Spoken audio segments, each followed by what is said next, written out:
I think most of you understand, I think, English.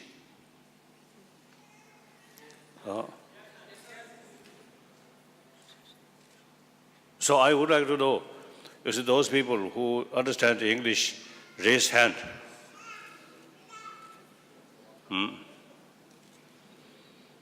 Then those people who understand Tibetan, many Tibetans there.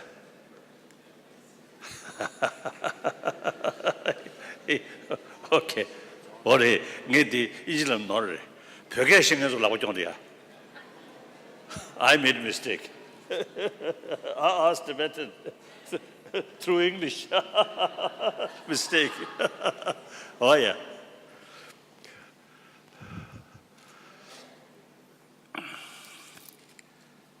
So, dear brothers and sisters,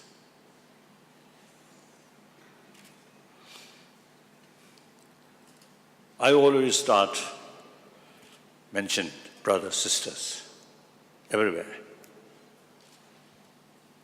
That I deliberately using that word because much trouble we are facing is on the basis of much division. Religiously, nationality, and like that, and the political economy system. So therefore, we really need a sense of oneness of humanity. 7 billion human beings, actually same human being. And mentally, emotionally, physically, we are same. And then most important, we all have right to achieve happy life. And at the same time, all 7 billion human beings also have this potential of both destructive emotion and constructive emotion. Animals also have destructive emotion, constructive emotion, but they have no ability to make a distinction. And then, out of awareness, deliberately reduce destructive emotion and deliberately try to strengthening the constructive emotion. We human beings, we have this marvelous sort of intelligence. So, because of that, we always look not only day-to-day sort of problem or matter, long run, right? Long term. Even we think we think or concern about next century, next millennium, like that. So we really need the sense of oneness of humanity. And my own little experience, whenever I meet people, I always consider we are same, whether in Africa, whether in Europe, or Arab, Asia. And then, immediately, it's become very close friend. No barrier. So when I when I talk, few people, or 1,000 people, or 100,000 people, no differences. So I start my talk as usual, brothers, sisters. So for my part, I consider you as a human brothers, sisters. So your part also, you see, consider me as your brother. Okay, that's important. If you too much sort of stress or secondary level of differences, then it automatically creates some kind of barrier. No use. And also, you see, we are talking to you or discuss, it's heart to heart, not just because of the formality or something, or superficials. Actually, this now 21st century is quite a complicated century and a continuation of 20th century. A lot of destructions.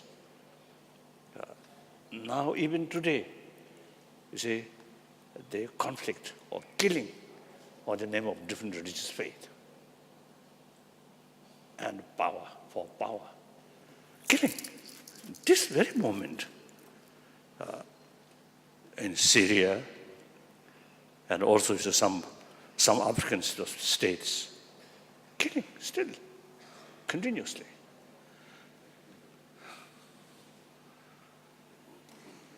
So therefore, now we really think more seriously about our future. मेरे प्रिय भाई और बहनों, तो मैं हमेशा जहाँ भी जाता हूँ तो भाई और बहनों करके संबोधन करता हूँ। और ख़ासकर हम जो इस दुनिया के लगभग 7 अरब लोग हैं, समान हैं, सभी लोग सुखी चाहते हैं, सुख चाहते हैं, अपना जीवन अच्छा चाहते हैं। सभी में अच्छे विचार उत्पन्न करने की सोच होती है, सभी चाहते हैं कि हमारे अंदर अच्छे विचार उत्पन्न हों। यहाँ तक कि जानवरों को भी देखा जाए तो उन लोगों के अंदर भी ऐसे विचार हों या वो भी सुखी रह सकें, इस प्रकार की सोचते हैं।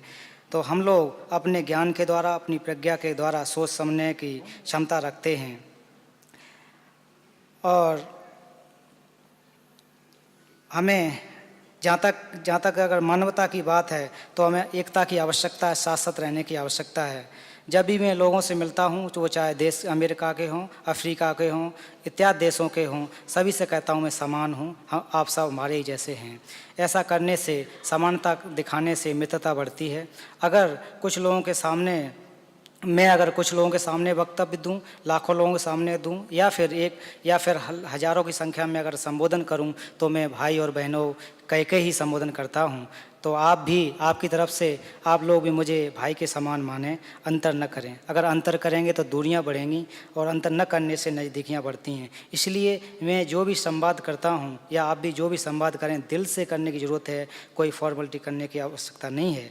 क्योंकि हम आज इस 21वीं शताब्दी में हैं और 21वीं शताब्दी में रहते हुए भी देख सकते हैं कि विभिन्न धर्म, विभिन्न देश और इत्यादि एक दूसरे के साथ बहुत सारी अत्याचार, हिंसा, लड़ाइयाँ इत्यादि करते रहते हैं। तो जो समस्या है बहुत गंभीर समस्या है, इसे सोचने की आवश्यकता है।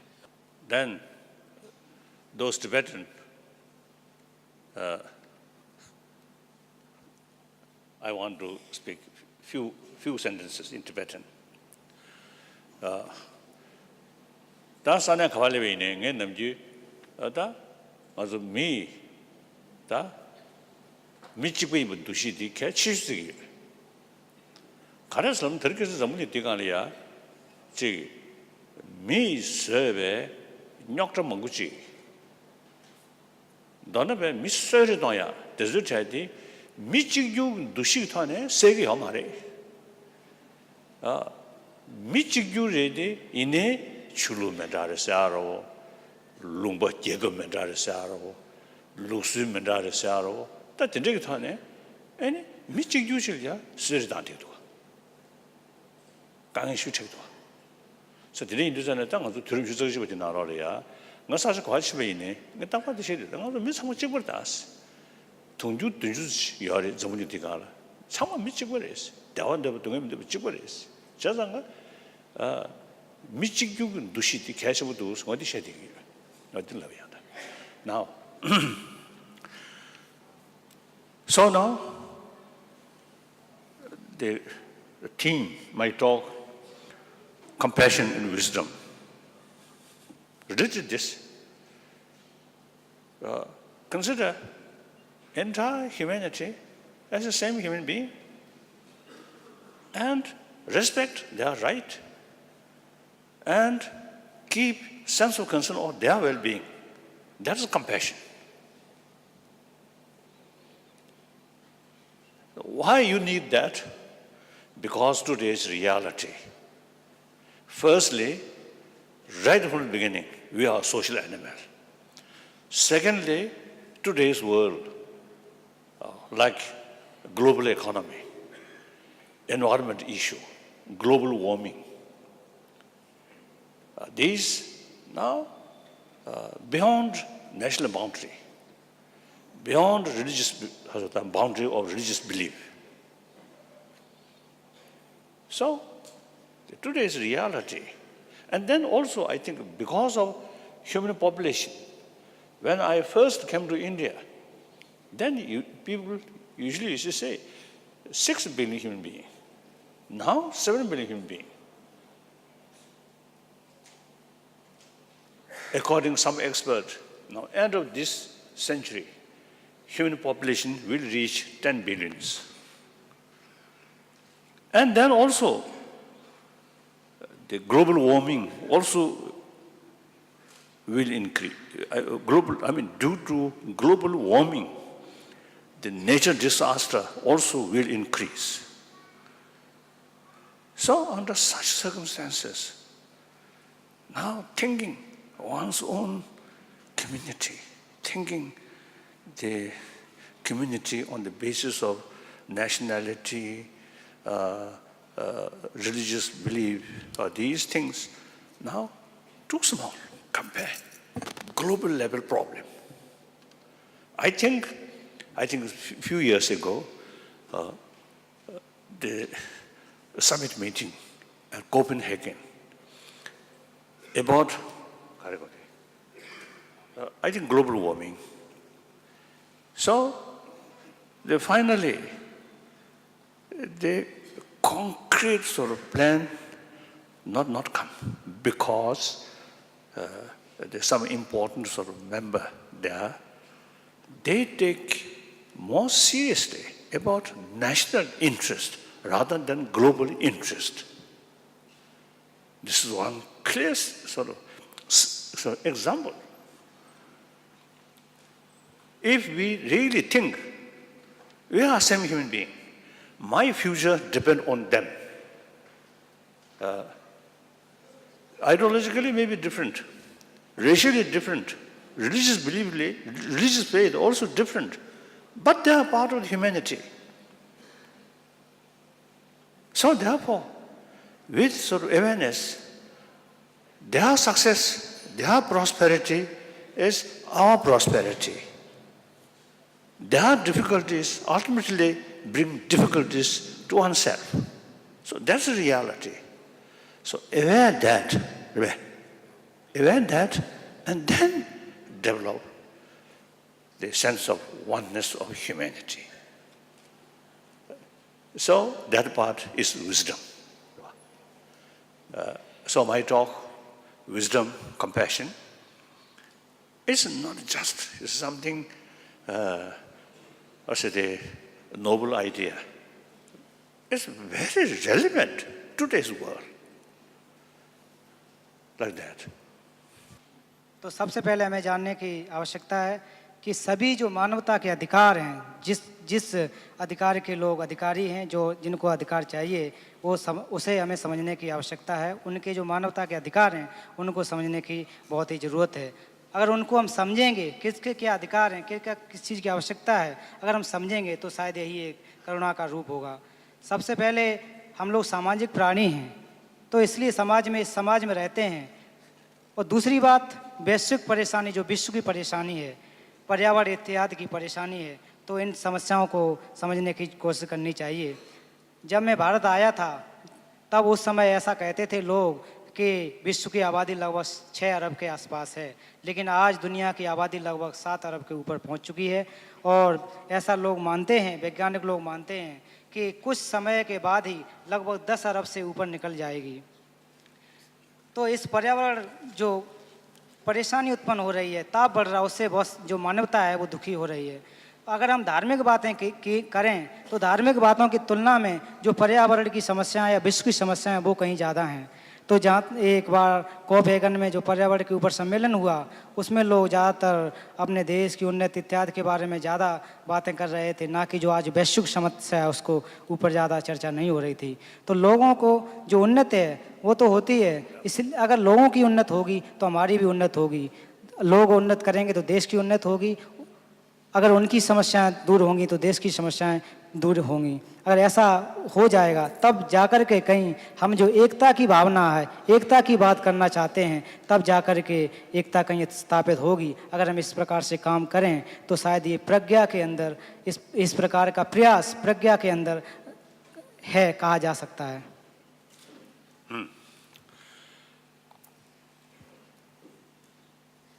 Now, infinite compassion or Karuna, is it possible to develop? Answer, yes, certainly. Because, firstly, we are a social animal. So concern of well-being of your own community. Yes, biologically, we already equipped that. And particularly, see, we come from our mother. So, as soon as we born, the child, of course at that time, no idea who is that person. Language not yet developed. Then biologically, emotionally, very much sort of relying on mother. So the just newly born child touched with mother's physical body, the child feels safe. As soon as separate with mother, uncomfortable, fear. So that's a biological factor, not come from religion, not come from education. Biologically, that's our nature. And then you see, that's so important. My friend, some scientist,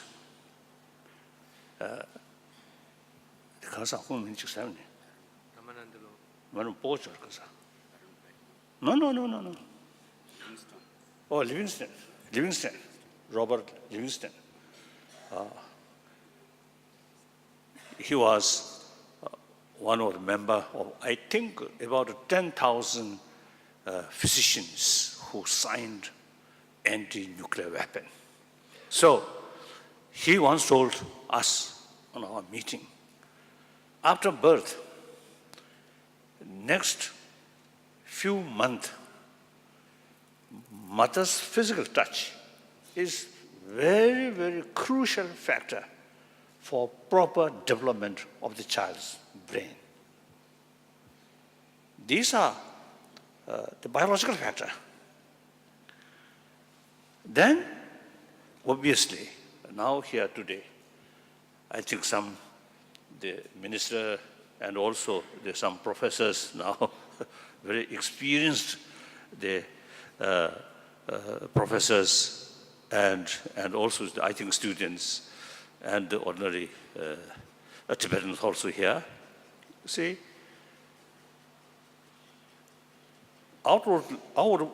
outwardly, there's differences.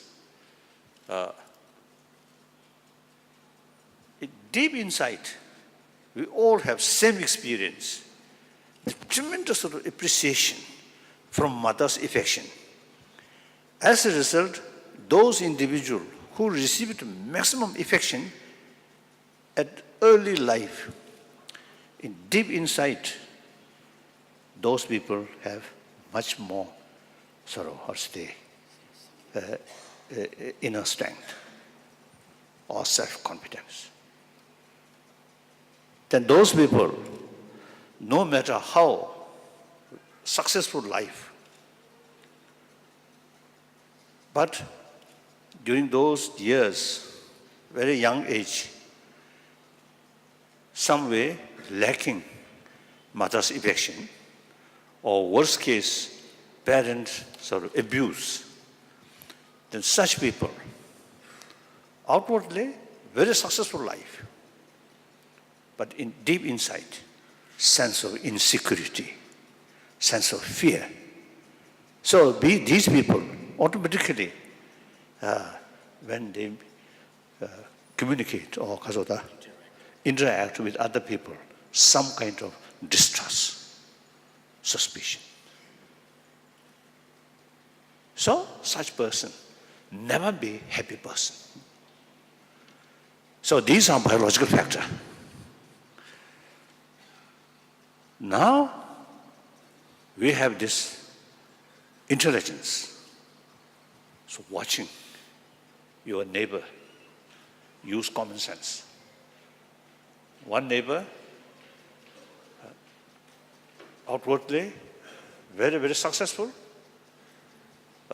very rich, maybe millionaire or even billionaire. And another, your neighbor, middle class or even worse, under poverty. But the poor family were full of affection there. And those very rich, successful sort of family lacking that. And then it is quite clear the poor family, full of love, full of affection among their family members. Much happier. As soon as you, as a visitor, enter in that family, you get immediately warmed. Whereas, you see, that other family, materially, was lavish style, but lack of human affection. When you enter there, you can feel some kind of cold, too much polite, full of artificial. So use common sense. What's make differences? One family, materially poor, but very happy. Another family, materially very rich, but something missing. So that is use of common sense or intelligence. Then now scientific sort of research. Person, I think the other day also I mentioned a person who constantly experience anger, fear. I think firstly fear. Fear brings anger and hatred.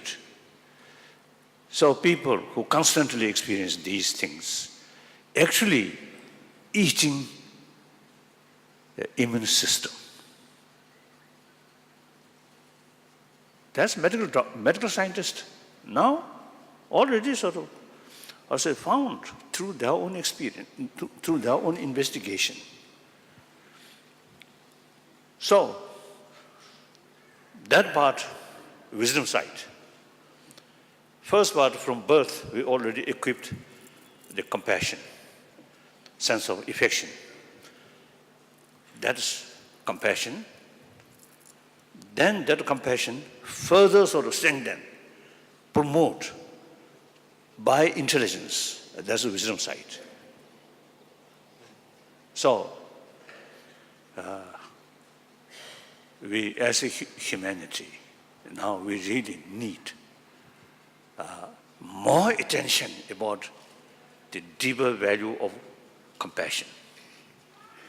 That's very, very important. तो अब प्रश्न उठता है कि क्या महाकरुणा को उत्पन्न किया जा सकता है? तो मैं कहता हूँ कि हाँ, इस महाकरुणा को उत्पन्न किया जा सकता है, क्योंकि सबसे पहले हम सोचें तो हम सबसे पहले हम एक सामाजिक प्राणी हैं। अपने समाज में अपने समाज में समानता आदि को स्थापन करना जरूरी है, क्योंकि हम एक सामाजिक प्राणी हैं। हम सभी लोग अपनी अपनी माँ से उत्पन्न हुए हैं, माँ से पैदा हुए हैं। और कुछ ऐसे बच्चे जो माँ के पास ज़्यादा नहीं रहे हैं, अगर उनके अंदर देखा जाए तो उनमें डर, भय इत्यादि ज़्यादा देखने को मिलता है। और ऐसे बच्चे या ऐसे लोग जो शुरू से ही अपनी माँ बाप के पास ज़्यादा रहे हैं, तो उनके अंदर स्नेह प्राप्त करके जो रहे, अर्थात उनके स्नेह में रहे हैं, तो उनमें ज़्यादा सुखद अनुभूति होती है। तो मेरे एक वैज्ञानिक दोस्त हैं, रॉबर्ट लिविंगस्टन। तो उनकी एक सभा में उन्होंने ऐसा कहा कि अगर बच्चे को माँ से दूर रख दिया जाए और फिर उसको माँ के पास लाया जाए या समाज में लाया जाए, तो वो उसके अंदर उसकी जो मन की प्रवृत्ति है तो कुछ बिगड़ी हुई होगी, अच्छी नहीं होगी। और उसी के विपरीत जो बच्चा शुरू से ही अपनी माँ के पास अर्थात माँ के प्रेम में, स्नेह में रहा है, तो उसकी प्रवृत्ति अच्छी होगी, उसका मन अच्छा होगा। तो आज यहाँ पर इस सभा में बैठे हुए मंत्रीगण, प्रोफेसर लोग, शिक्षक, छात्र छात्राएं और कुछ हमारे तिब्बती भाई बहन भी बैठे हैं। तो आप लोगों को इस नैतिकता, इस मूल्य को समझने की आवश्यकता है। तो हम सभी में माँ के प्यार की, जो माँ का प्यार है बचपन से ही मिला है, गहरी छाप है। माँ के प्यार और स्नेह की जो हमारे ऊपर छाप है बहुत ही गहरी पड़ी हुई है। अगर हम माँ के पास ज़्यादा से ज़्यादा समय पर रहे होंगे या रहते हैं, तो हमारे अंदर आत्मविश्वास ज़्यादा होगा। जो व्यक्ति बचपन से ही माँ के प्रेम में नहीं रहा है, तो उसमें अंदर आत्मविश्वास या उसके अंदर जो सुख है तो उतना ज़्यादा देखने को नहीं मिलेगा। तो हमें अपने पड़ोसियों को देखने की कोशिश करनी चाहिए, समझने की कोशिश करनी चाहिए कि वो किस प्रकार से हैं। हम आम जीवन में देख सकते हैं कि हमारे आस पड़ोस के लोग, कोई करोड़पति हो सकता है, कोई लखपति इत्यादि हो सकता है, कोई मध्यम वर्ग का हो सकता है। तो उनमें से अगर कोई गरीब परिवार का है, उस परिवार को देखिए तो उस परिवार के सदस्य ज़्यादा सुखीपूर्वक होंगे, उनके अंदर एक दूसरे प्रति स्नेह इत्यादि ज़्यादा होगा। और वहीं अगर गरीब परिवार वो अमीर परिवार में देखें तो उस प्रकार की जो अनुभूति, उस प्रकार का प्रेम आपको देखने को कम मिलता है। तो क्योंकि पैसा कम होने के बावजूद भी वो एक दूसरे के स्नेह, एक दूसरे के साथ आराम से रह सकते हैं। वैज्ञानिक लोग भी ऐसा मानते हैं कि अगर हम लगातार भय, डर, क्रोध, गुस्सा इत्यादि उत्पन्न करेंगे तो हमारे शरीर की जो क्षमता है, हमारे शरीर की जो शक्ति है, वो धीरे धीरे नष्ट हो जाती है। अगर हम उसके विपरीत सुखी जीवन व्यतीत करते हैं, खुशी खुशी रहते हैं, तो हमारे शरीर की जो क्षमता है, जो शक्ति है, उसका विकास होता है।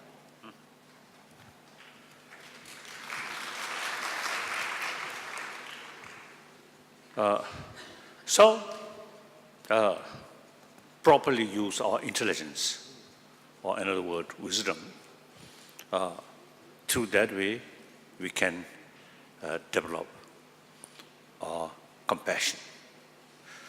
Now here, compassion or love, two levels. One, as I mentioned earlier, biological factor. That is actually very much mixed with attachment. So, the love, compassion mixed with attachment only towards your friends. Even your friends, even your relatives, physically, you see, your relative. But if some of them, if you see they develop negative attitude towards you, then no longer that affection. Because that kind of love, affection, very much oriented about others' attitude towards you. Now compassion, which we are talking to entire humanity, sense of concern of their well-being. That unbiased, that oriented not others' attitude, but rather in human case, the human being itself. So that compassion, unbiased compassion, can extend towards your enemy. So through that way, you can promote some kind of a universal sort of the compassion. That we only human beings who have this intelligence, we have the ability to develop that level. So, and now here, today, human population, 7 billions. Now, out of 7 billion, over 1 billion, they formally say they are non-believer.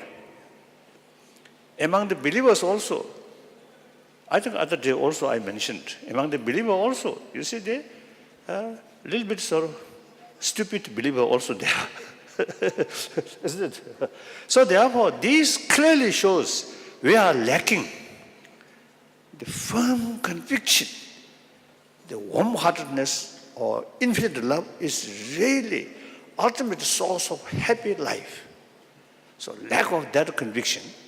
So then, even believer,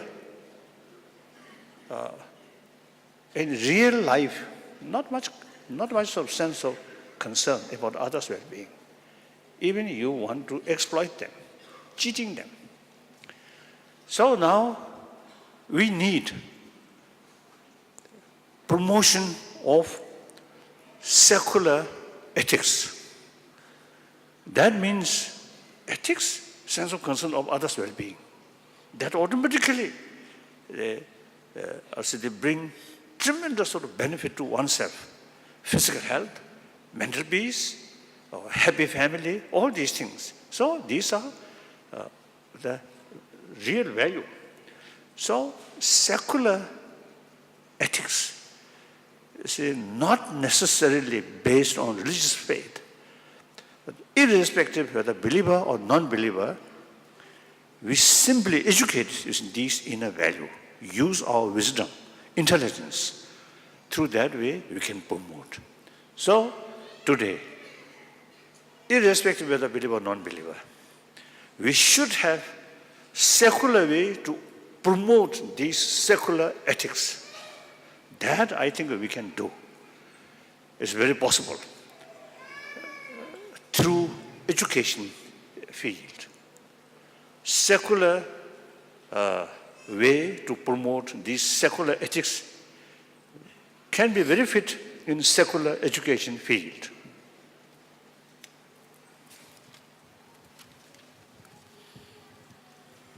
तो जैसा कि हम सब जानते हैं, हम सभी को करुणा की आवश्यकता है। करुणा और प्रेम दो अलग अलग चीज़ें हैं। अगर हम प्रेम की बात कहें तो प्रेम ज़्यादातर अपने परिवार, अपने संबंधियों के प्रति रहता है, और जब हमारे और उनके बीच जब कोई बुरी बात हो जाती है या फिर कुछ प्रकार का विवाद हो जाता है, तो इस प्रकार का प्रेम लंबे समय तक नहीं चलता या टूट भी सकता है।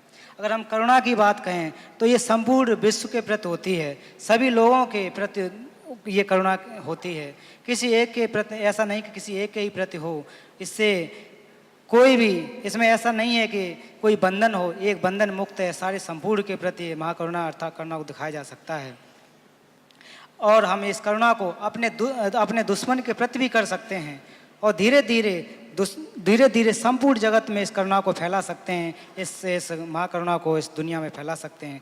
आज इस जगत में लगभग 7 अरब के आसपास आबादी है, और उनमें से लगभग 1 अरब के आसपास ऐसे लोग हैं जो कि किसी भी धर्म को नहीं मानते हैं। तो कुछ व्यक्ति ऐसे भी हैं जो अपने आप को धार्मिक कहते हैं, लेकिन कुछ ऐसे काम करते हैं जिससे कि एक प्रकार के बेवकूफ़ साबित होते हैं। तो इस प्रकार के भी व्यक्ति जो धार्मिक हैं ऐसे भी देखने को मिल जाते हैं। तो स्नेह की ये सब सारी कमियां स्नेह की वजह से होती हैं। हमारे अंदर उतना स्नेह नहीं रहता, प्रेम नहीं होता, इस वजह से ये कमियां उत्पन्न होती रहती हैं। और अगर हम एक दूसरे पर प्रेम, स्नेह इत्यादि नहीं दिखाएंगे तो फिर हम दूसरों को या तो ठगने लगते हैं या फिर दूसरों को धोखा देने लगते हैं। अतः हमें जो धर्मनिरपेक्षता का संभाव है, उस जो संभावना यथा संभाव है, उसको स्थापित करने की आवश्यकता है, उसके मूल्य को स्थापित करने की आवश्यकता है। इस प्रकार की धर्मनिरपेक्षता को धर्मनिरपेक्ष शील अपने परिवार, समाज इत्यादि में फैलाने की आवश्यकता है। और इस प्रकार के जो धर्मनिरपेक्षशील हैं उनको अपने प्रज्ञा के द्वारा, अपनी प्रज्ञा के सोच समझ के द्वारा फैलाने की आवश्यकता है। अगर हम इस प्रकार का कार्य कर सकें तो बेहतर होगा कि अपनी शिक्षा के क्षेत्र में जब शिक्षा भी अगर हमारी जो शिक्षा पद्धति है शिक्षा में भी अगर धर्मनिरपेक्षशील का सिद्धांत लेकर आएँ तो ज़्यादा कारगर सिद्ध होगा. So I really very much appreciate the minister is mentioned. You see, you want to set up some kind of kasota, a center for study all sort of ancient different wisdom or thought. It's really a wonderful sort of work, really.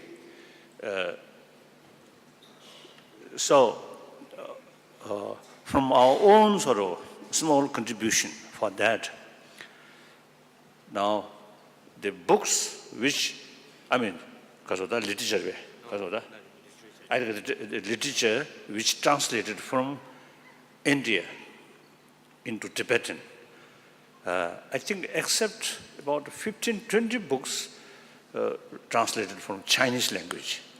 Otherwise, all 300 volumes translated from Pali or mostly Sanskrit. So therefore, all this knowledge come from India. So I usually describe you Indian are historically our guru. We are Chela. And sometimes I see mentioning we are quite reliable Chela. Reason, while you see the Guru's own land, this knowledge some way degenerate. But during those years, those centuries, we Chela kept quite intact. So that means quite a reliable Chela. So among these about 300 volumes, the content, we can divide 3 parts. Number 1, just science, matters and mind. So as far as matter is concerned, the Western modern science, their knowledge about matters, particles, highly developed. So we should learn from them. However, in the field of the science of mind is concerned, Western modern psychology, compare ancient Indian psychology, it's simply like kindergarten level.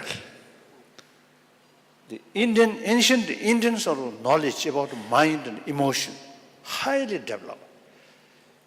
So last over 30 years, my serious sort of contact with scientists, scholars, now they're really showing genuine interest, eagerness to learn from Eastern sort of, I said, the knowledge of Eastern sort of Eastern tradition.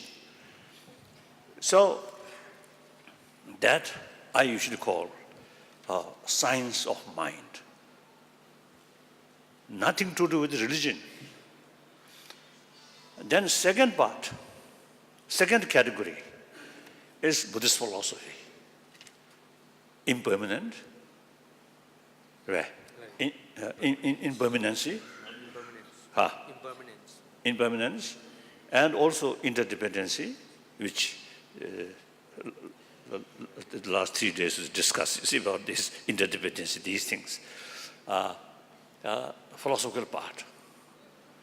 Just like Four Noble Truths, these are directly related with Buddha Dharma.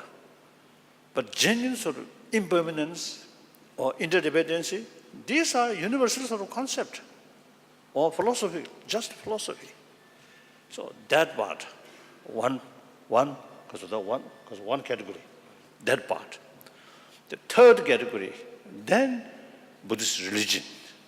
Now how to now practice, how to meditate. So the first part, last, I think, over 2 years, we worked. Now we finalize the book Next, I think, 2-3 months, we're going to publish. And in the meantime, at the same, as soon as we publish, finalize, we're going to translate into Hindi, English, Chinese. These 3 languages we already sort of planned. Then Spanish translation, or Japanese translation, Vietnamese translation, these will follow. So, you see, I think in future, one appropriate occasion, I think we can sort of organize one sort of seminar about that, about the mind, only mind, not talking about God or Buddha or these things. Just simply, what is mind? And how to build, how to create peace of mind. As I mentioned earlier, it's 7 billion human beings. All have same potential of goodness, potential of badness. Here, in the sense, the constructive emotion, destructive emotion. Same potential, but some people, in spite difficult circumstances, they can keep peace of mind. One Tibetan monk who spent about 18 years in Chinese gulag, Chinese prison. In early 80, we had opportunity, Tibetan, from Tibet, visit their relatives here, and also from here, from outside, go to Tibet, meet their relatives. So, one old monk, he also had the opportunity to come. Then I know him, so I just casual talk about his sort of life in prison. And he told me, during 18 years in prison, few occasions he faced danger. I felt, danger on his life. Then I asked, what kind of danger? And his response is, danger of losing compassion towards Chinese. He considered, we must keep compassion towards, because of perpetrators, right? Perpetrators. So result, his mind, in spite of a lot of difficulties, no sign of trauma.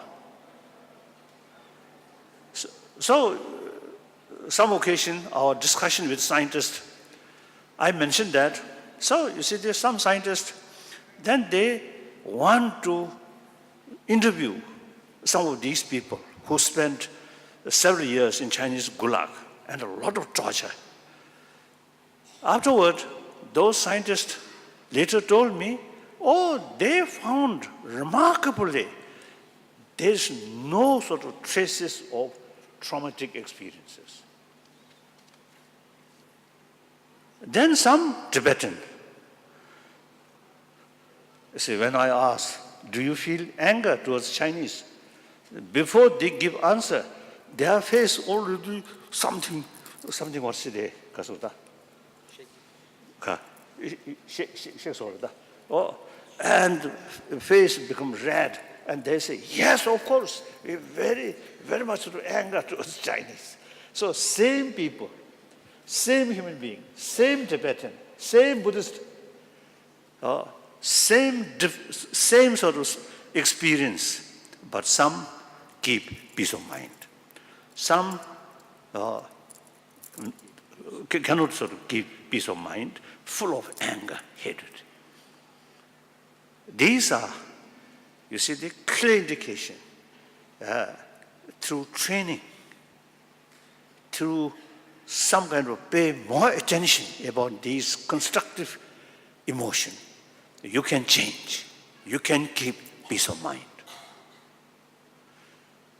So that, I think that's all. So I want to appeal you Indian.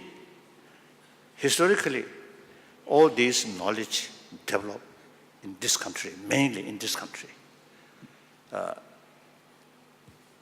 And I think this country, really produced really marvelous sort of thinkers like Nagarjuna and these many great thinkers. I think big number produced from this country. Although very ancient civilization, in Egyptian civilization, Chinese civilization, very ancient, marvelous sort of civilization. But I think number, the great thinkers in the philosophical field, I think this country produce most. So therefore, you are Kasota, descendant, right? You are dissident. Descendants. You see, you must keep these very marvelous, deep sort of Kasota, concept or wisdom. That's very important. I always telling my Indian friend, while you learn training about modern education and modern technology, very important.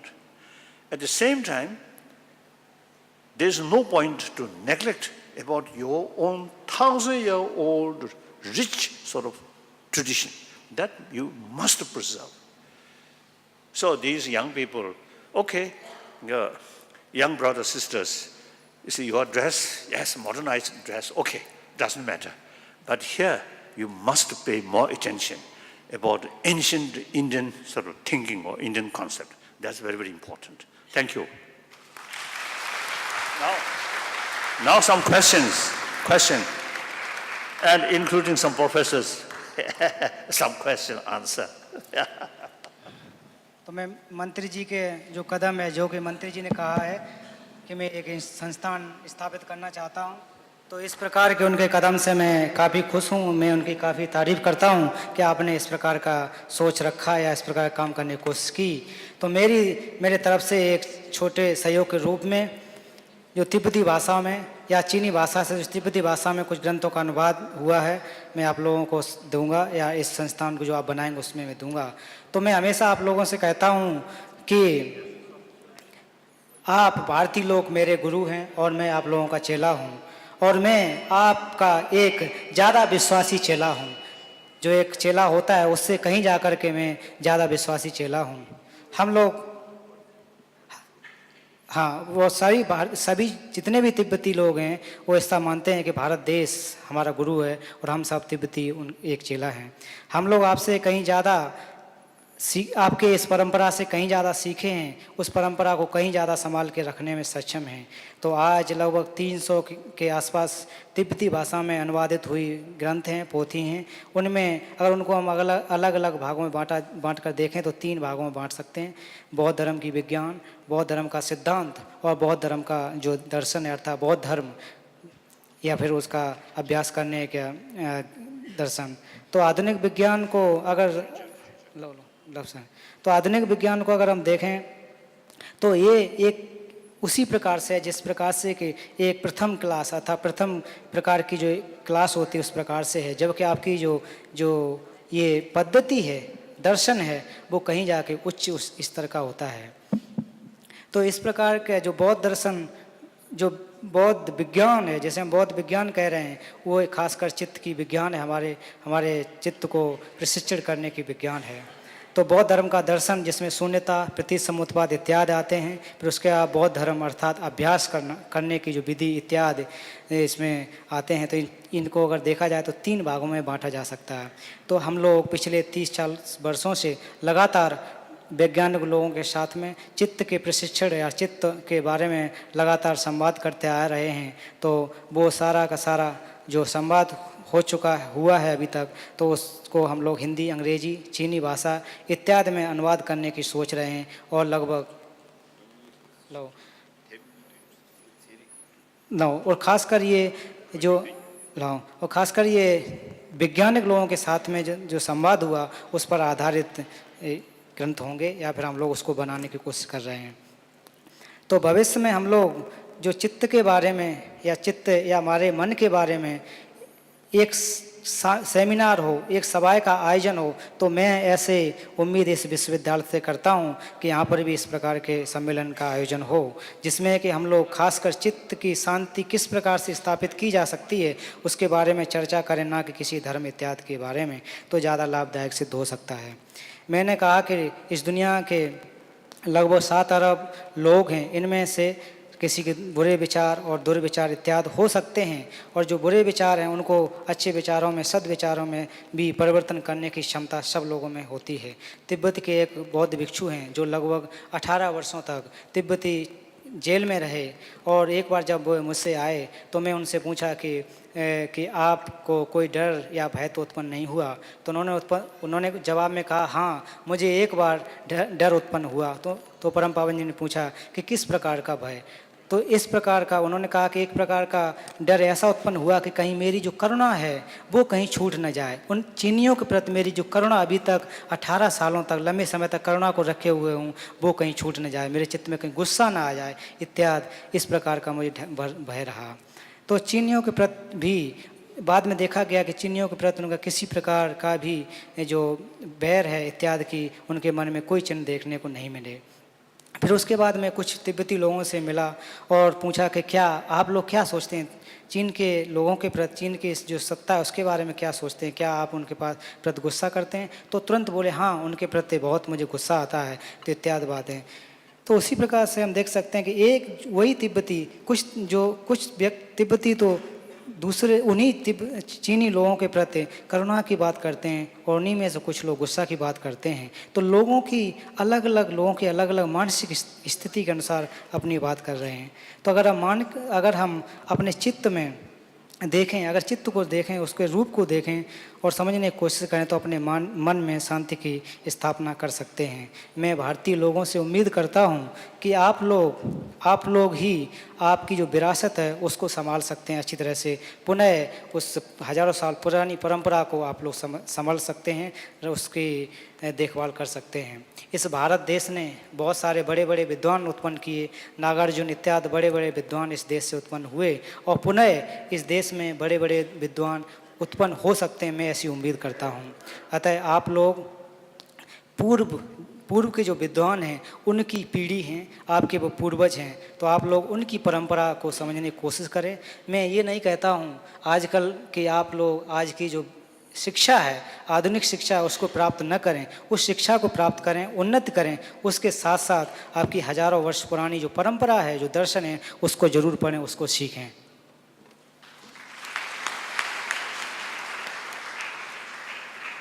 Your Holiness, we are overwhelmed by your discourse on wisdom and compassion, and indeed enlightened by your concepts of constructive and destructive emotion, oneness of humanity. Intelligence strengthens compassion, universal compassion, secular ethics, and philosophy of the mind. And that will really give us food for thought, as the French philosopher Descartes said, cogito ergo sum. Now, pardon me, Your Holiness, to pose certain questions, 3 questions, which are really in the nature of challenges to the Lord Buddha's teachings on righteousness and compassion. And I hope most of my colleagues present here would share my concern. Now, the questions are 3. The first question: in the age of global capitalism, which you have mentioned, driven by economic Darwinism, which deifies the virtues of open market competition, and which, according to Pope Francis, kills compassion and is dehumanizing the society with rising inequality and exclusion, what would be your advice to the modern day entrepreneurs to motivate them to be socially responsible? Question number 2. Close on the heels of global capitalism, almost all countries almost all countries, as you mentioned, are passionately glued to the trickle-down theories which assume that economic growth encouraged by a free market will inevitably succeed in bringing about greater justice and inclusiveness. This opinion is based on a naive and crude trust in the goodness of those wielding economic power has never been confirmed by the facts. What would be your message to the world leaders, the statesmen, to weave the virtue of compassion to the poor, to the destitutes, to the physically challenged, to the elderly, which you mentioned, into government policies and programs through affirmative action? Question number 3. The youths today are fired by the virtues of social Darwinism, each person unto himself, and are worshippers of modern-day gurus like Bill Gates and late Steve Jobs. What would be your advice to them on the necessity of imbibing the virtues of being good and compassionate? And lastly, what would be your advice to the educators, to the university, the present one, to educate the youths in these virtues? Thank you, Your Holiness. Thank you.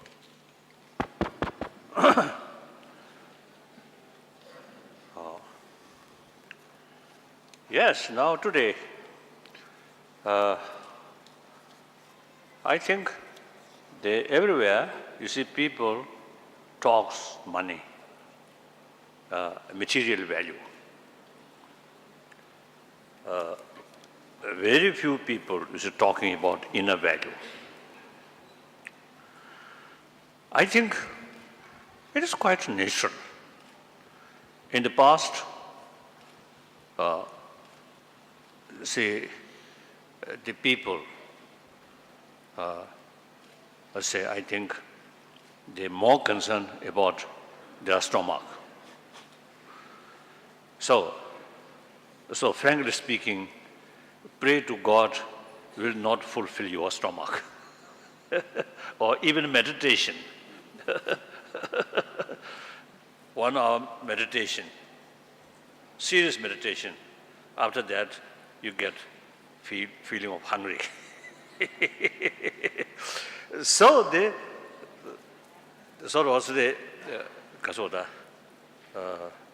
food or shelters, these are very immediate necessity, basic basic facility or existence.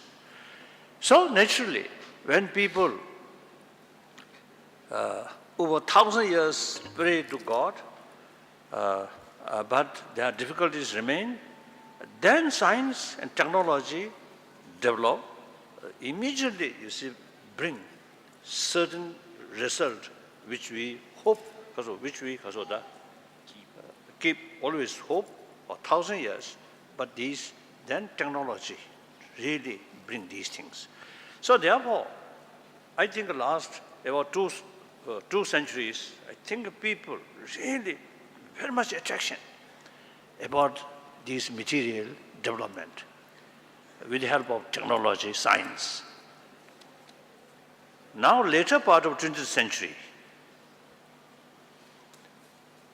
those people in affluent society, materially affluent society, now they begin to feel material development alone will not bring inner peace of mind. So among that group, now through their own experience, now try to find certain ways and means to bring inner peace, instead of relying tranquilizer or drug or alcohol. Even you see the people loves picnic and holiday or tours. That's simply, in their own area, too much stress. So they want to release some of this stress. So only method, change different area and different scenery, or tranquilizer. One time in America, by drive, this is little distance of the place, from one place to another place. Lunch arranged by I think a wealthy family. So after sort of my lunch, I usually used to take care of my teeth. So I went to the bathroom, and then the bathroom sort of box, a little bit opened. Then out of my curiosity, I opened that. Maybe illegal. Oh, there are some sort of, what's the, kasa? No. Some tablet, tranquilizer. Then I immediately felt, oh, people who live in that marvelous building, luxurious sort of material facility, still need tranquilizer. So now, and particularly among the scientists, really top scientists, brain specialists, and health scientists now begin to look more seriously about inner peace. For medical scientists, for preventive measure, illness, or recover faster peace of mind, full of enthusiastic sort of attitude is very, very essential. Therefore, not talking about next life, not talking about heaven or these things, simply how to build well-being body, where? Healthy body. Then also the happier family, happier society. Several years ago, in San Francisco, one, I think maybe national level, maybe some conference about some sort of unrest among youth, among students. There are participant scientists, doctors, or medical doctors, and also some social workers. I think maybe about 100. So finally, the unanimous sort of agreement is these sort of trouble among the youth is due to lack of compassion in the family, in the society. So now, slowly now, showing more interest, more concern about inner peace. So that means about mind.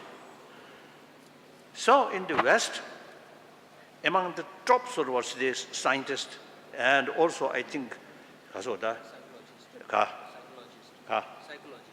psychologists, or sort of the medical scientists,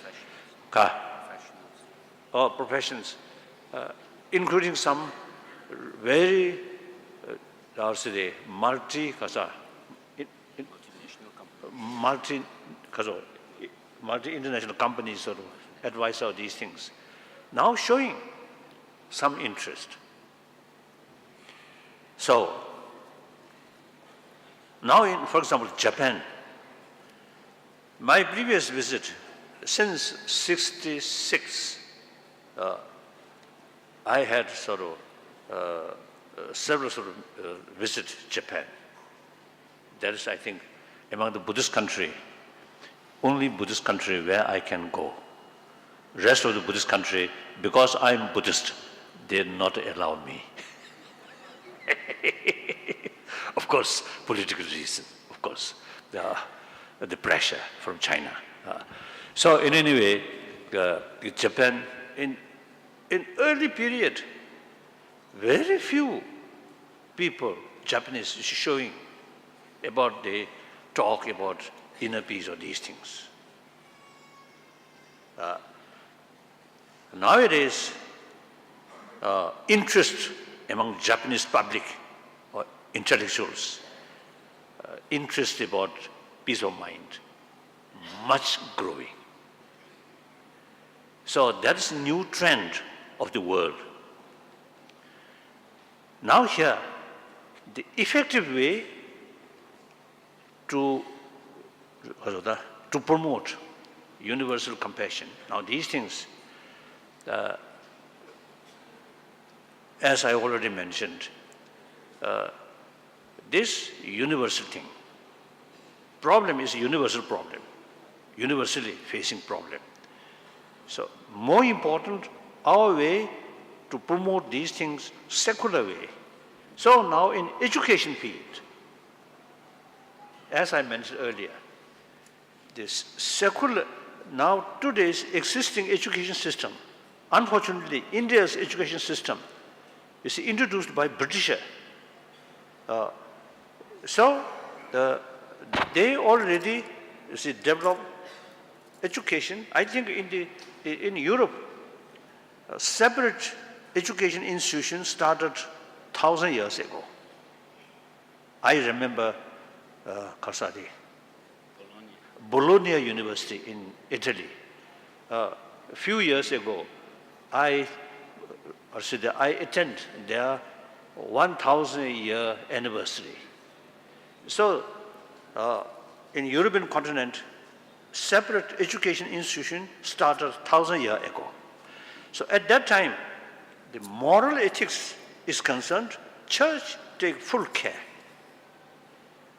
Now time passes, the influence of church reduces.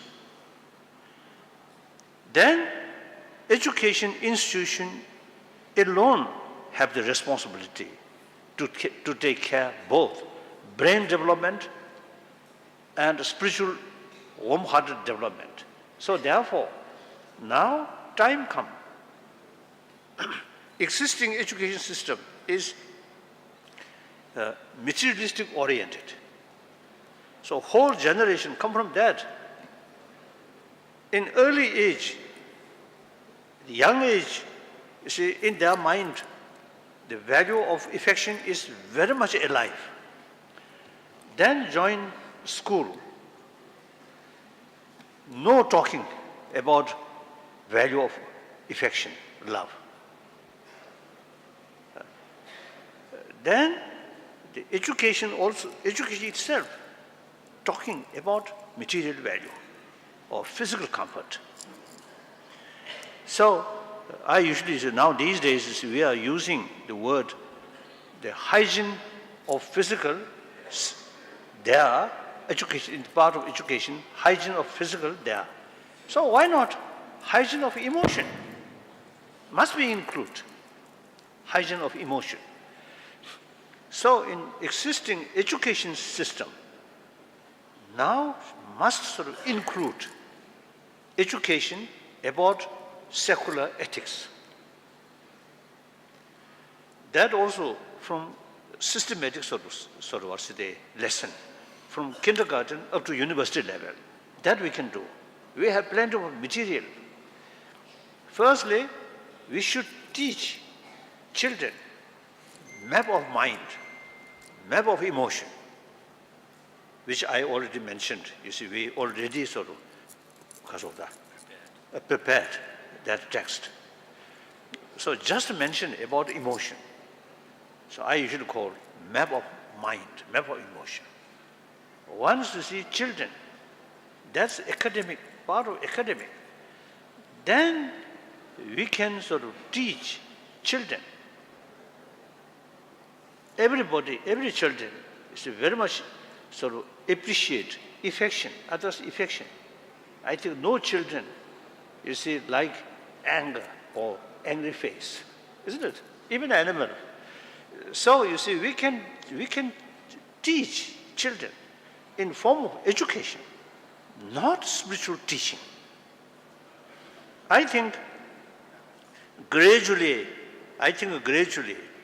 coming generation, through that kind of education, could be different people, not oriented only material value.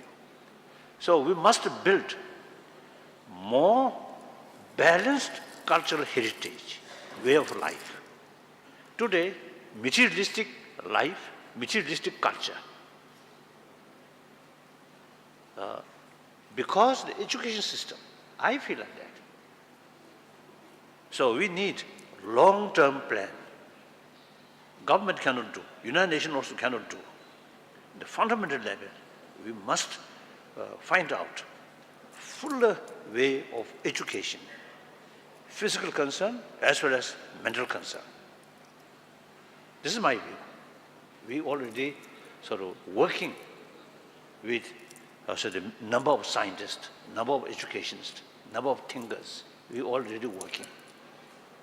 And some university in Delhi, full cooperation. And some university in Meerut area, also now, really now showing sort of also the interest. So we already engaged these things. Like that.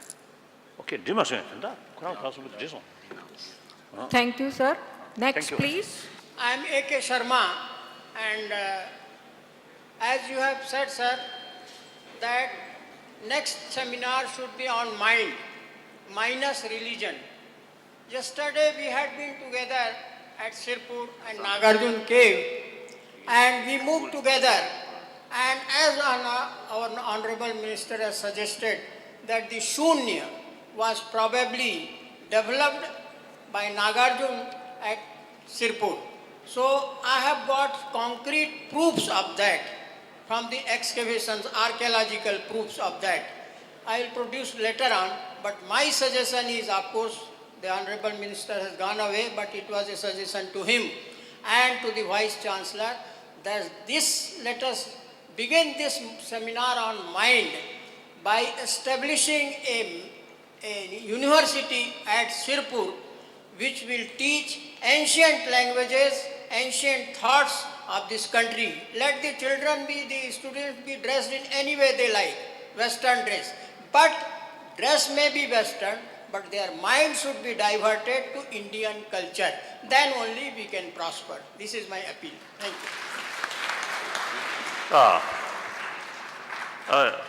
you. You now since last year, it's a very very close feeling. So you should not use the word of Indian culture. Then that will not be universal. I think human culture, then it covers whole world. That's important. Thank you, sir. Next, please. Your Holiness, your noble consciousness, my heartily respect to you. Let me, please explain me two questions. You have started your lecture from using the word brothers and sisters. I am your brother, you are saying that. My homage. As like Swami Vivekananda.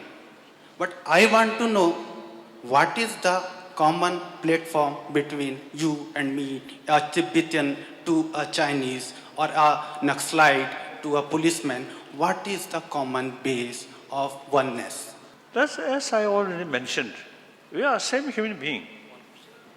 You see, we opposing or criticize some of the Chinese hardliners' policy, but never sort of let negative feeling towards those hardliner.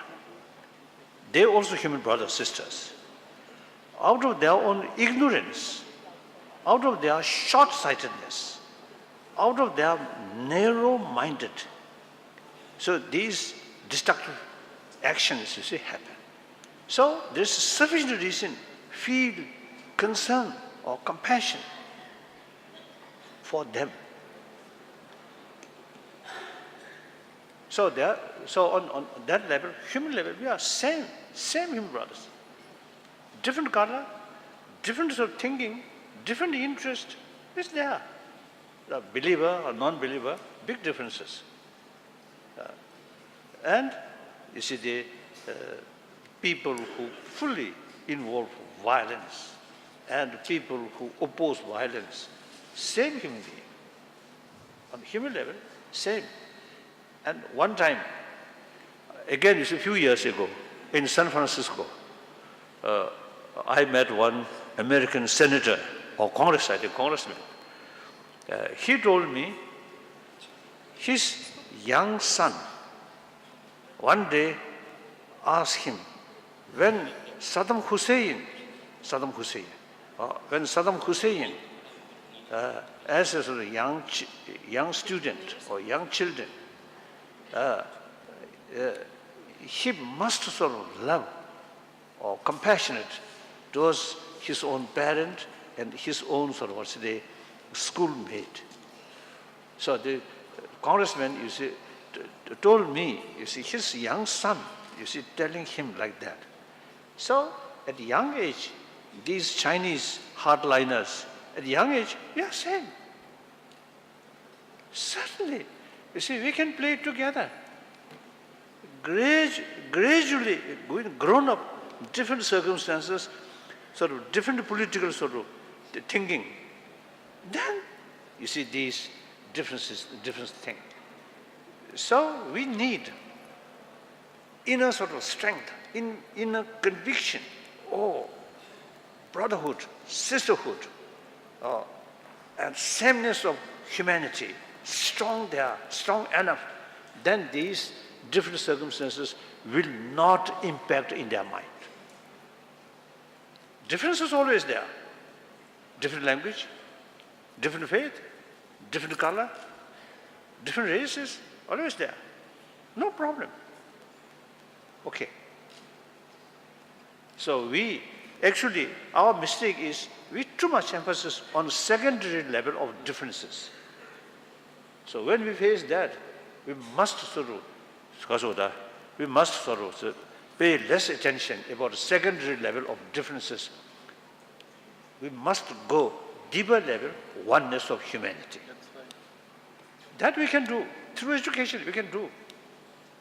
In other words, there are many sort of international organizations, and particularly among the scientists, they never insist their national background. They're just scientists and environmental sort of expert. Also, you see, they never say my nation or that nation. I think in hospital, I think if you get ill, visit hospital, I think doctor never asks you what is your faith, what is your nationality, what is your profession, what is your family background. They never ask you. They simply treated you as a patient. Isn't it? Yes. And also education. I think education, university, I think like this, your university, I think when student is applying, I think, do you ask them, what is your faith? No. If you are Hindu, then allow. If you are not Hindu, not allow. Never say that. If you are rich, plenty of money, we will accept. If you are poor, we do not accept. You never do that. No, we don't do that. So therefore, you see, some kind of sameness of humanity, small scale, we already there. We already practice that. Now that further promote global level. We can do. Clear? Yeah. Your Holiness, I am Dr. Aditi Poddar, a professor of this university. I want to ask you that according to a global poll conducted by Thomson Reuters, India has become the fourth most dangerous country for women in the world. In fact, today we see that on the women there are several number of attacks going on. So my question is, what role shall we teachers play in curbing this menace of degradation of the status of women in the country? I think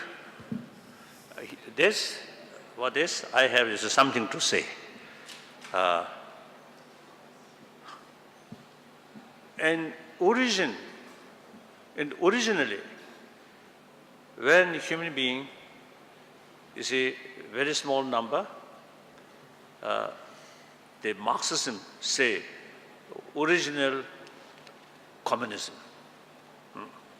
Everybody equal, whatever they get, something share together equally. Then eventually farming system developed. Population also increased. Some mischievous people then start So the concept of leadership then come. At that time, no rule of education. So, in order to become the leader, only physical strength, no proper sort of rule on written, no education, even no sort of script. So therefore, only physical strength. Submissive sort of people, they are beat. So the more strong body, then is the real sort of qualification become leadership. So that creates male dominance. Then gradually, like animal, you see the stronger, like monkey, the male usually you see stronger body, so they lead. They are sort of, or say the small group like that. Elephant, I think the mother elephant seems to see lead. That I think exception. Otherwise, you see most cases, most mammals, the stronger body, that's male. So like that. Then education develop. So education brings more equal, male and female. Now today, not only just education, we already sort of discussed moral, compassionate education. That is now more urgent and more necessary, more relevant. In that respect, female have a special potential to teach students, to teach the people, because now scientists, some scientists already sort of tested one male, one female watching one motion picture which shows someone experience, painful sort of experiences. The response from physical level, females much more strong, because the feeling of others' pain, female biologically more sensitive. I have, you see, one sort of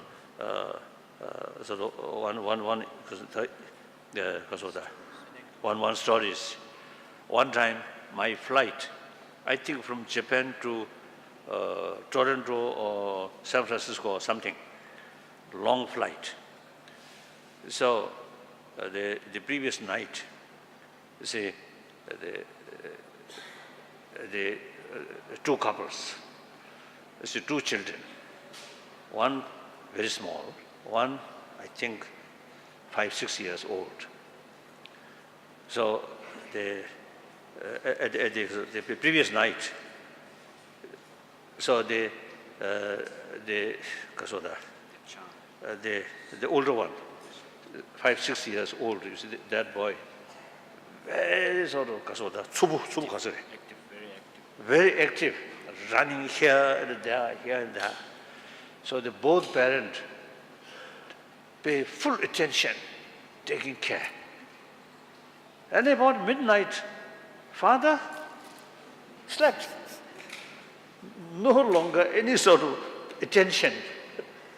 Mother, whole night, pay attention. Next morning, when we about to landing, the mother's eye completely red, become red. So the sign of tiredness there. So that shows even animal, dogs also.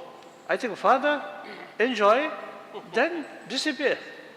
But mother, till their youngster become independent, full take care. These are biological factors. So at the time when we really need special effort, promote human compassion, female should take more significant role. That's my view. Thank you, sir. Next, please. Your Holiness, salute to you. I am a student of physics. I happen to be the professor of physics here at the department. I want to ask you, would you mind to elaborate the role of meditation on bringing peace to our mind?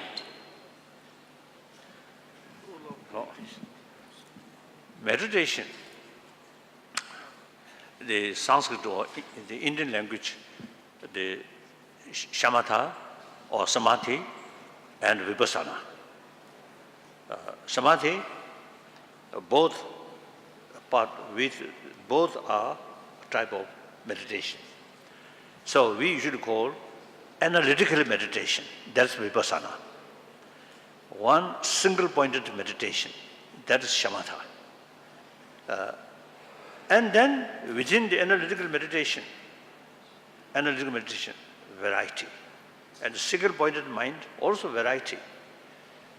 So, if we analytical meditation about enemies, sort of what's the destructive work, then our anger grow. So the analytical meditation, those who say I think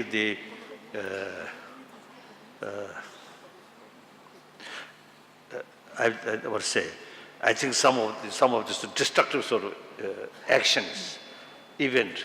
Also, you see, the person who originally planned these things, quite marvelous mind, sharp mind. Every step they calculate. So here, some form of concentration, some form of analytical meditation involved. So therefore, meditation itself, we cannot say, not necessarily bring peace of mind. Now, meditation on what? Meditation or analytical meditation, single-pointed meditation about karuna, about maitri, then makes effect, peace of mind. So meditation alone is something like instrument. You can use every field like that. I think these scientists, great scientists, researchers use analytical meditation. Clear, like that. So Good afternoon, His Holiness. Then certainly, you see, they meditate on love, on compassion, makes real change. My American friend, some scientist, now they, as an experiment, I think since 1 decade ago, they carry this experiment. Say, 3 weeks, each day, about half an hour or 1 hour, some kind of discussion about value of compassion, and then some meditation or training of love or compassion. Before they start, they check blood pressure, amount of stress, and some other sort of way to test. So they test and record it. After 3 weeks, training, again test, blood pressure reduce. Amount of stress much reduce. As a person, become much happier. So their relation with their companions become much healthier. So even 3 weeks training makes differences, physically or mentally. So then, longer period training, these things definitely change or impact in their emotion, in their mind. So it is very, very important. Sir, as a mass media student, I want to ask you, what did the ethics to be maintained by the Indian media to make internal peace? Very good. You see, I always say, telling media people in different country, different place, when I meet, you see, media people, and I telling the promotion of human value or secular ethics, and then promotion of religious harmony. I always make India is example. I always telling that. And then media people also have important role regarding promotion of human value and promotion of religious harmony. And then special responsibility for media people is, you see, you should have long nose and smell in front and also behind. Particularly democratic country. Democracy means people are the real sort of ruler. People through election choose their leader. Majority of the people have more trust person or party. That then become the ruler.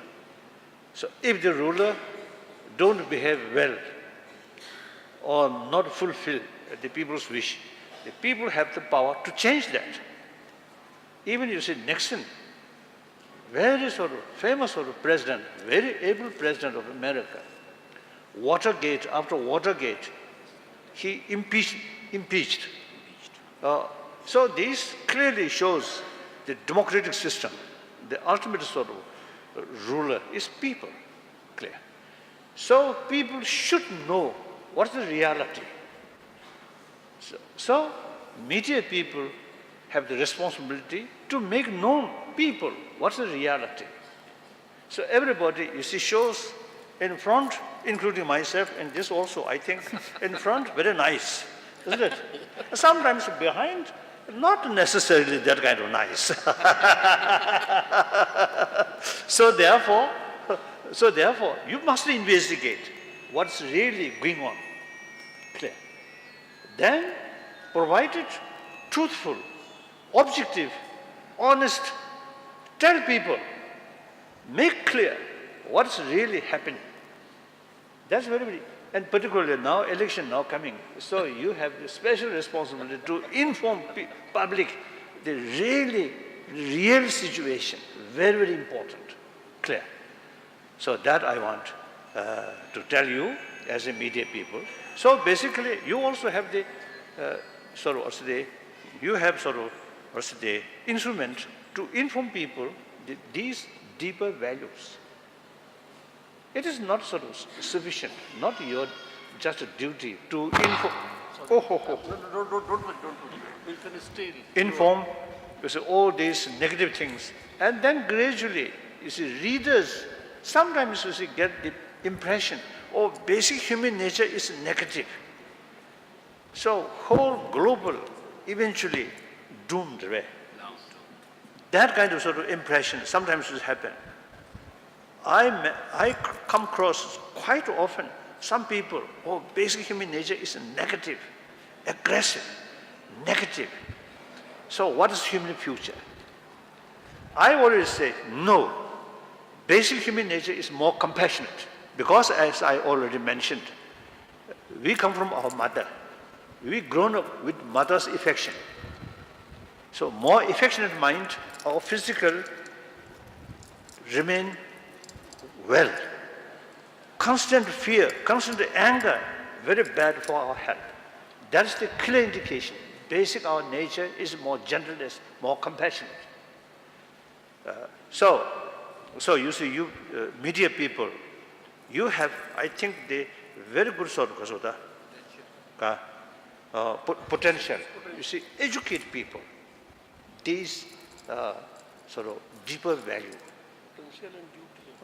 And also you see, duty. So sometimes when I heard, you see, this newspaper closer this party, this newspaper closer that party, because you see, the financial money come from that party, that party. That, not good. You can take, you see, money from this party or also from that party, and you remain neutral. That's important. Which is impossibility in the present environment. So you should you, be service or servant of people, not politicians, not party. Clear? Now last question, yes. You were talking about fear and anger. I want to ask you how to overcome these feelings of fear and anger. One my friend, one scientist, one American scientist, I think the day before yesterday also I think I mentioned, the anger, when developed, needs some kind of independent target. I think, can you develop anger towards entire humanity? And can you develop anger unknown people?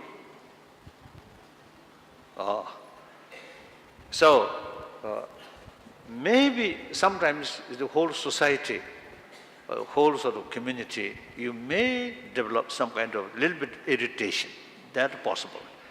But real sort of very strong anger need one independent target, one individual. Clear? So here, the scientist Aaron Beck, I met in Stockholm, in Sweden, now a few years ago. When I met him, his age already 84 year old. Very experienced sort of scientist who deal with people, you see, psychiatrist, some kind of dealing with, you see, a mental problem. He, out of his long, so the many years experience, he told me, when we develop anger, the object which we feel angry appears very negative. In reality, 90% of that negativeness is mental projection. He mentioned that. So exactly, Nagarjuna's text also, you see, mentioned that. So therefore, more holistic view, one holistic view, I think the moral ethics side promote compassion, even those troublemaker. Wisdom side, try to look why you develop anger, try to look more holistic. Then intensity of anger reduce. So combination, use wisdom and also use a biological factor of compassion. Combine these two things, you can, at least you can reduce intensity of your anger. Clear? Thank you, sir. Thank you, sir. Last question from Dr. Nayyar. Your Holiness, with an apology, I ask a question. How you perceive increasing violent clashes in Buddhist countries, most of the Buddhist countries, particularly Sri Lanka, Thailand, Yes.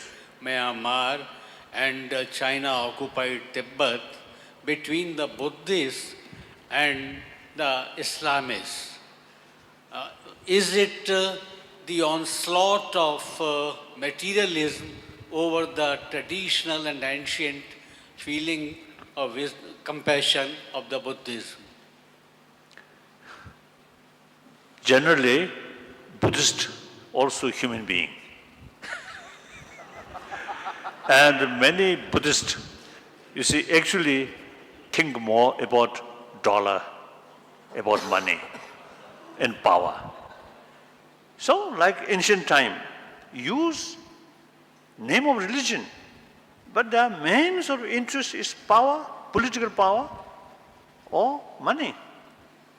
Today also, now the crisis in Burma, clash between Muslim and Buddhist, mainly, I think, economy. Some cases, so-called fundamentalist conviction, one truth, one religion. In their eyes, other religion is something negative, so worthy to eliminate. That happened in the past also, even today. Some sort of fundamentalist or fanatic, that because it's the concept of one truth, one religion. Now that we must tackle. Now, India, according to the reality, over 3,000 years, already different religions there. So people born and grow that kind of reality, then from childhood, they already see several religions, several different temples already. So they, from childhood, you see, already sort of, as a developed concept of several truth, several religions. So now, the concept of one truth, one religion, also important for individual practitioner. In the terms of society, several truth, several religion is very realistic and relevant. So now we have to make a distinction. I usually feel religion is really, in real sense, I think religion is individual personal matter. A culture related with society or community. For example, West, they are cultural, Judeo-Christian background culture, heritage. But among that cultural people, there are non-Christian, some Muslims. Nowadays, some Hindus, some Buddhists also there. So like Tibet, Buddhist culture. Among Tibetan Muslims, at least last 4 centuries, wonderful sort of Tibetan, very gentle, very peaceful. In Lhasa, I think at least 4 centuries, Muslim community there. When I was very young, I have some sort of familiar with those Muslims. Very gentle, very, very peaceful. No record of quarrel, these Tibetan Muslims. Religiously, they are Muslim. But they carry their way of life very much Buddhist culture. So now they, after 1959 or after 60, they also, you see, come to India. So now most of them settled in Srinagar. I have, many years ago, I visited, I think a few times. Last year, I visited again. The children, Muslim children, Tibetan Muslim children, no separate Tibetan school, but the children speak Tibetan, Lhasa dialect Tibetan, speak very fluently. So that means the family, they really make effort to teach their children Tibetan language, like that. So their way of life, this way of thinking, very much non-violence, very much compassion, very much peaceful. So that I usually make distinction: religion, individual business; culture, related with the people. So now here, concept of one religion, one truth, individual case, very important. In the terms of a community, several truths, several religions is very relevant. Now that we need through education, secular ethics, through secular way. I think now, recently I met some delegation, some professors, some teachers from Arab countries. They also now showing interest about the secular ethics in education. This is just sort of start in Muslim world. So these are, I think our main sort of effort, if may I say so, I'm Buddhist. Of course, I believe Buddha and gods.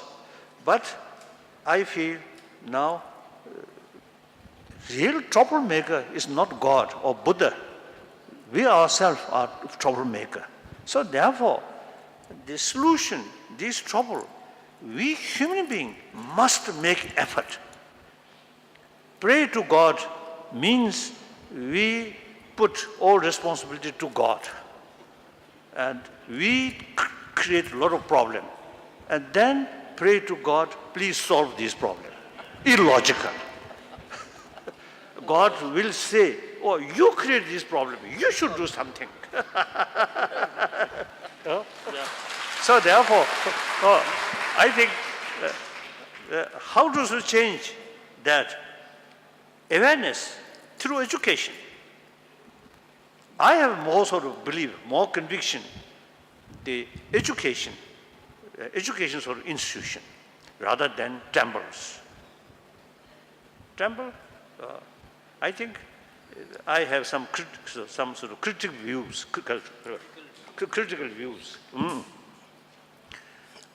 Some occasion I sort of express I am just a messenger of India. Wherever I go, I always talk about ahimsa, religious harmony, these things. Now time come, my boss, the Indian spiritual leaders, they are my boss. Now boss come out, should take more effective sort of role, promote these sort of values. So it is now, because of that, it is, I think, old-fashioned. Religious leader remain in temple and carry some puja and collect some money. That, I think, old-fashioned. Now must come into society, must be active, and particularly the caste system. India's constitution give equality, but still the caste system still quite serious. So therefore, now religious leader must come out, speak. These are old way of thinking, now outdated. Now must speak, the religious leader, like that. Last but one. The most relevant theme of your talk, I have to project after my retirement. One is on human theory of relativity. Another is on research in global spirituality. My question is, will you like to give me the consent in yes or no to be my guide? Karsa. Consent. Correct.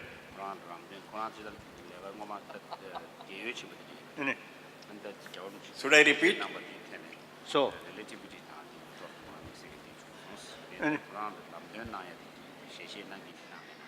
So, so what is the real point? Real point? Yeah. On human theory of relativity, that was the theme connected with your talk, and global spirituality. Yes.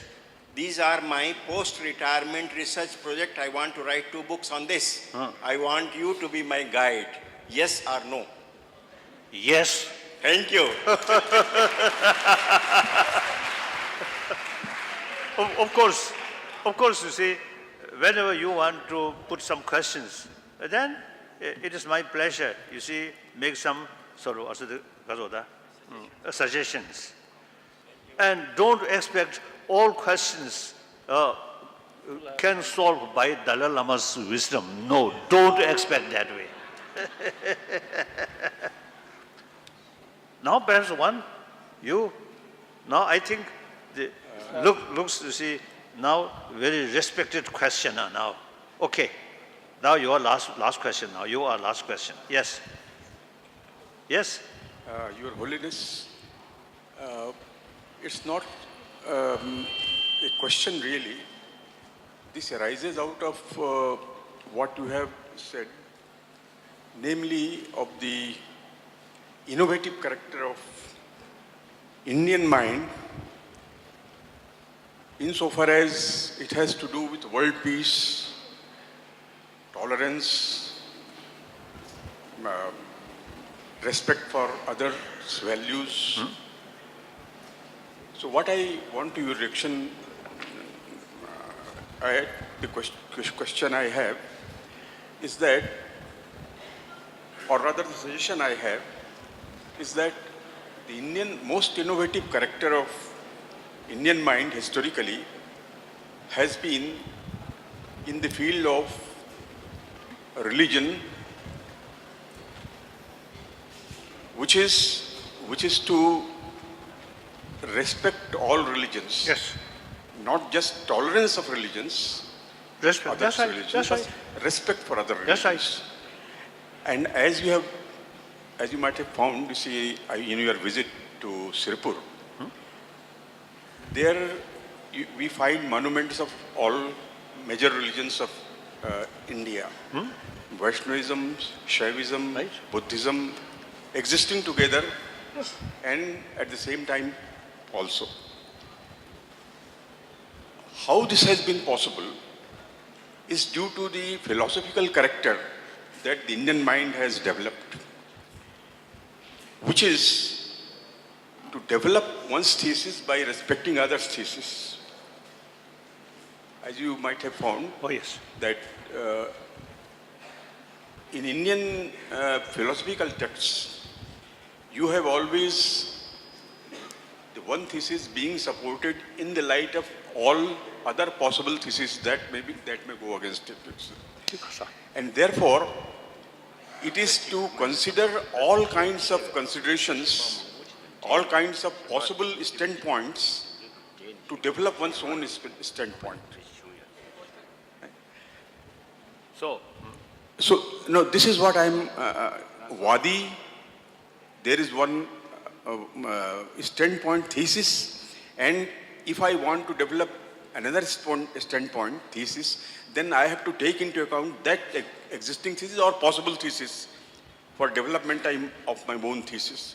So that way, this tolerance of religion, and not only tolerance but respect of religions of others, has arisen out of the peculiar philosophical standpoint that Indian mind had. I am saying had in reference to past only because in the light of modern influences on Indian culture, which is coming most constantly from the Western countries and Western type of education, is eroding this foundation of Indian philosophy. And therefore, correspondingly, you will find that India also, there has been in the past religious conflicts, and day by day is developing. So what we need today, and this is what I want your suggestion at, what we need today is a sort of education which gives and develops this original insight of Indian mind, you see, or projection of Indian mind. And that is why I support Professor A.K. Sharma's suggestion that a university should be opened at Raipur, because Raipur is the living tradition of this tolerance and respect for other religions. And this has its impact on Indian culture also. And that is why this culture is based on such values as Karuna, Daya, Maitri. So this needs to be inculcated in the modern youth also, because our education that is now continuing does not give that impression, you see. So that is why there needs to be built up a university at Raipur on religion, philosophy and culture. Maybe deemed university for higher education in religion, philosophy and culture. Thank you. Oh, that's very good. Very good. However, I feel just create one university, carry these sort of topics, not sufficient. I think at the global level, now we must sort of make effort. As I mentioned earlier, education about warm-heartedness, compassionate heart, must include in secular education field. So firstly, I think some existing universities should pay more attention, and some seminars, discussions, I think should take regularly. So through that way, raise interest, I think a larger community. So then eventually we can sort of set up one sort of institution separately, some sort of specialized in this certain field. That's okay. But I think more effective way, I think existing thousands of universities in India, and also different part of the world. I think here, India, you already have the culture of ahimsa already here, over 3,000 years. Also the religious harmony, as you rightly mentioned, not only tolerance, but also respect. That also part of Indian culture. So these are living true culture.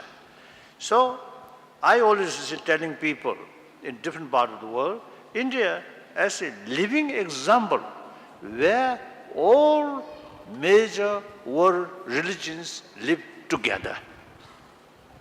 So therefore, you already have, these sort of traditions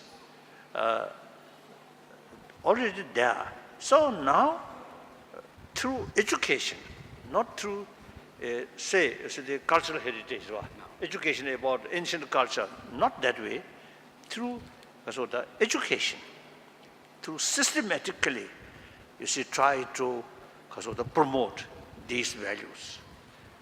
Then religion, yes, there is big differences. Now, for example, theistic religion, their main sort of concept is creator. Non-theistic religion, no creator. Fundamental differences. But then ask question, what is the purpose? One philosophy say creator. One philosophy say no creator. Big differences. But same purpose, I feel same purpose. To promote human goodness, mainly love, compassion, forgiveness, tolerance, these things. To some people, the concept of creator is very, very powerful. I think the other day I mentioned, my Christian friend, since God created us, so all creatures in deep inside, some sparks there, spark of God there. They're quite similar. Buddhists call seed of Buddha, Tathagata Garbha, or Sugata Shindeya. So, very powerful. We created by God. God, full mercy, full compassionate, infinite compassion. So our Father, like our Father, is that kind of full compassionate one. So, more self-confidence automatically come. Then, non-theistic religion, no creator, particularly Buddhism say self-creation. So all our future depend on one's own action and motivation. So once you keep compassionate motivation, helping other, serving other, you get benefit. Out of anger, self-centered attitude, and then verbal action, physical action really create problem other. So that's sinful action, bad action. So bad action brings negative consequences. So different way of approach, same aim, try to be a compassionate person. To some people, theistic religion, that philosophy, very effective. To some people, theory of law of causality is more effective. So, like food. Some people loves kasa, chukti. Kasa, hot. Smell kasa. Spicy. But some people don't like. So, according, even physical level, you see, there is different sort of they taste. So, mental level, much more sort of, mind is much more sophisticated. So, you see, mental level, you see, much differences there. So, we need variety of philosophy, variety of religion. I feel that, all serving humanity. So, that's why I always telling people, particularly in the West, when I give some lecture on Buddhism, I always emphasize, you have your own tradition, your own religious sort of belief. It's much safer and much better to keep your own tradition. Meantime, you can take some common practice, like you say meditation, or karuna, practice the training of karuna. These are common. One was my friend, one Catholic monk, wonderful monk. See, we used to discuss about meditation or shamatha, these things. And also he also used to practice some method, the Buddhist method to promote forgiveness, these things. So we usually discuss these things. This is our common practice. One day he asked me about shunyata, about patit samupad. Then I told him, don't ask that, this is Buddhist business. No relevant for your practice, don't ask. So, from the patit samupad viewpoint, there is no independent sort of thing or absolute thing. So then that concept may affect his sort of single-pointed faith, God as an absolute, as a sort of permanent, and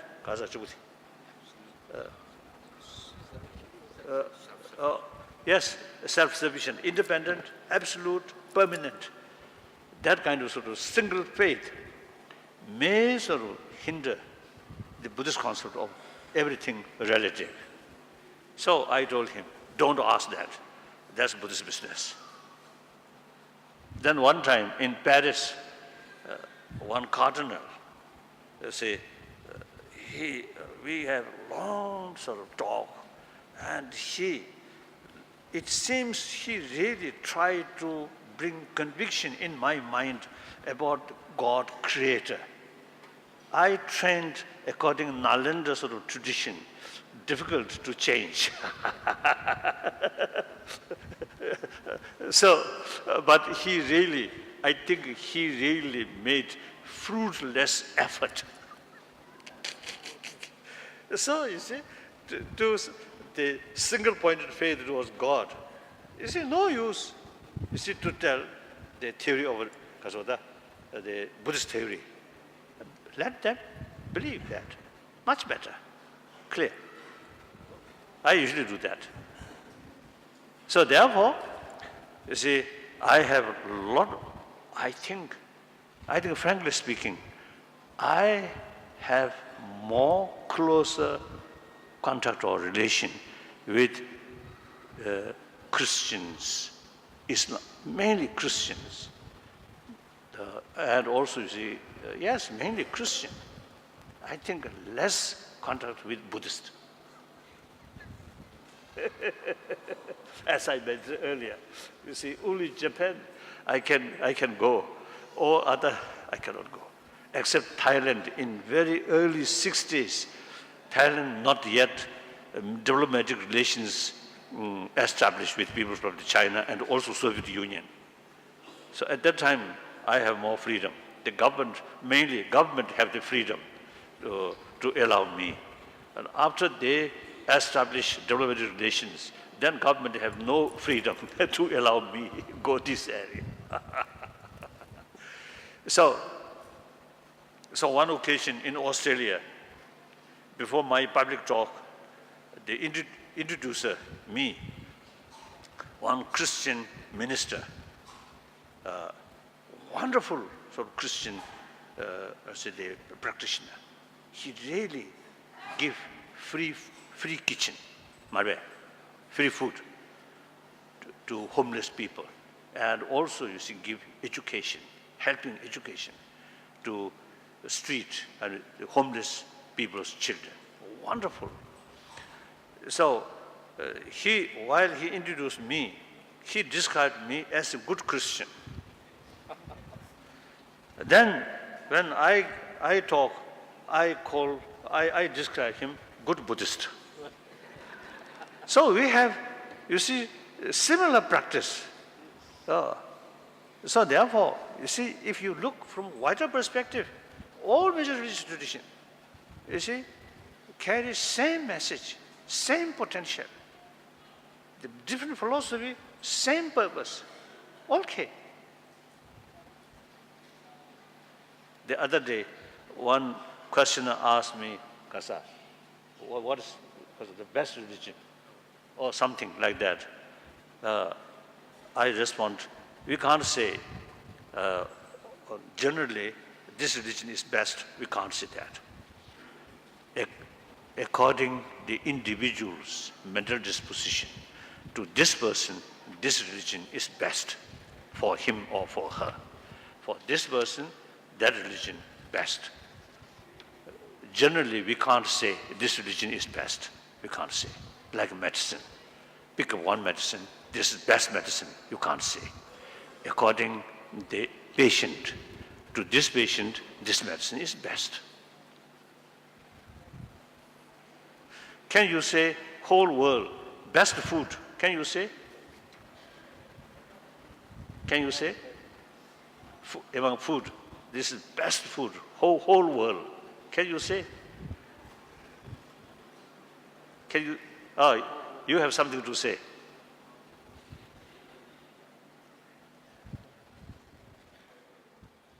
Now, okay, now, okay.